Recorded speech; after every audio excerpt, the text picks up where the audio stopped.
दर्शक बंधु केदार गौरी सीरियल रे देखा पाइबे एक धमाकदार एपिसोड। गौरी बीणा ठू से हार नबा पाई गोटे चाल करिवे आउ बीणा बसिथिबा समय रे गौरी किछि पिंपुड़ी आनिकी बीणा को ऊपर पकाई देबे आउ जाईकी बीणा पाखरे बसिबे। तापर बीणा को पिंपुड़ी कामुड़िबे आउ बीणा कुन्हेई हबाकू लागिबो। तापर गौरी पचारिबे कोन हैला बीणा।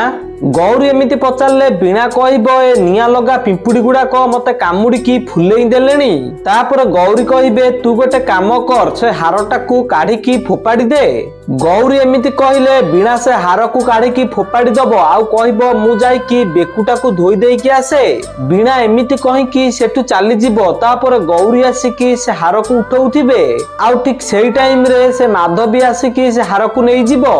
तो दर्शक बंधु आपण मानकु कोन लागुची माधवी कोन ता प्लान रे सफल होबे कि आपन मतामत कोन हमकु कमेंट माध्यम रे जणांतु।